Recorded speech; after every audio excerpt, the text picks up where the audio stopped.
joining me today.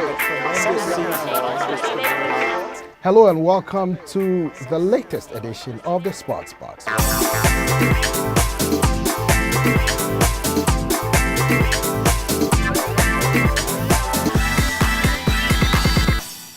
Well, today we're looking at the results of the Champions League.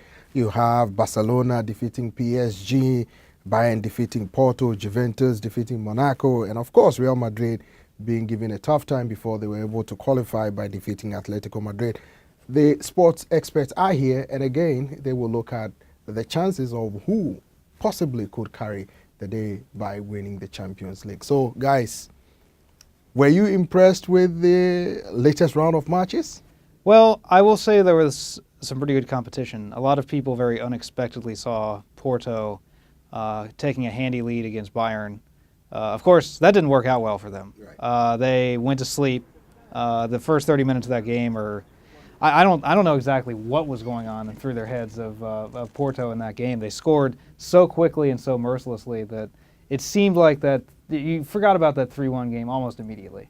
Immediately. No one expected Bayern Munich to lose at Porto 3-1 in the first round of this matchup, but then to come to the Allianz 6-1. Yeah. The results, I mean, Bayern Munich is alive again, you know. For anybody who said that Pep Guardiola's men had died, it is not true. They are alive and well, with Thiago playing a key role. Mm-hmm. But, you know, during the second half, Porto played a little bit better, but you could visibly see that Bayern appeared to have taken their foot off the gas a little bit. It's like they're conserving their energy. Well, I mean, look, you would too. You have to conserve your energy a little bit when you've got a 3-goal lead. People were sort of worried when Porto scored relatively quickly in the second half. They said, well, you know, away goal. Now if you get 2 more goals or whatever, you end up being up in the aggregate. But that was never a worry for me. It was just one of those things that happens. I mean, it's not very often that the team gets beat 6-0. It seems Porto were overwhelmed. I mean, for the first 30 minutes, they just couldn't get the act together. Yeah, it's very true. I mean, there's just so much firepower for Bayern Munich that you'd say in the first leg at Porto, they had a lot of injuries. And here, you wouldn't say they're 100% full fitness, but Bayern Munich, when they have their key players, you know, who can beat them? It's really difficult. Last year, they fell to Real Madrid, who were the eventual winners. And that was quite a beatdown. You wouldn't expect Pep Guardiola to suffer that same type of defeat 2 straight years in Champions League. Going to have to play a better team, though, in the next round. True. But Barcelona really gave PSG a footballing lesson, you know, at the Camp Nou. People thought that, you know, with the coming in of Ibrahimovic, everything was going to, you know, run in favor of the PSG, but they just couldn't get their act together, despite the fact that both Messi and Suarez didn't really click on that day, but Neymar was the savior of the day. Well, we've been talking all year about defensive lapses on PSG, and that's been their biggest issue. Up front, even in the midfield to an extent, that's always been their strength. But it's been very difficult for them to go against teams that were not lacking in firepower up front. And you saw that against Barcelona. They had a lot of trouble containing them, and that's going to have to be something that they're going to have to address. If they're really going to contend for a championship, they can't allow the type of stuff that they allowed against Barcelona, even against world-class talent. I mean, that's just, it's not something that can happen if you're going to win the Champions League. You could say they signed, for the most part, great defenders, but then you have someone like David Luiz, who you're not sure if he is a defender. Right.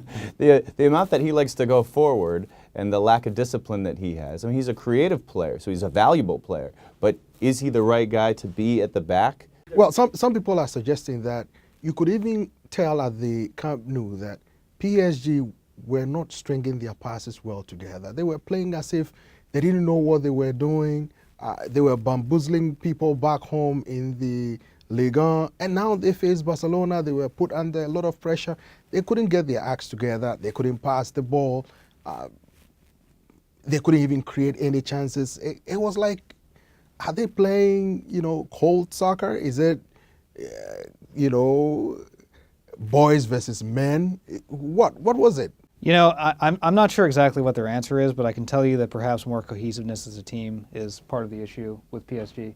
I mean, for me, looking at the team, talent from top to bottom, Barcelona didn't start clicking with Suarez on the team and Neymar until everybody figured out what their role was. That's what we talk about a lot in this game. It's not just about the amount of talent you have, it's how well they work together. And PSG never seems to me like a team that really gels and comes together and figures out the real nuanced stuff that they need to do to be able to push themselves forward. Ibrahimovic is good, but it's not that there's too many cooks in the kitchen. It's just that they need to play together instead of just individuals out there. Yeah, Barcelona's system is built on playing Right. together. It's like, you can see it as the way they train with the ball. I mean, they are not a collection of superstars that were brought into one place to win trophies.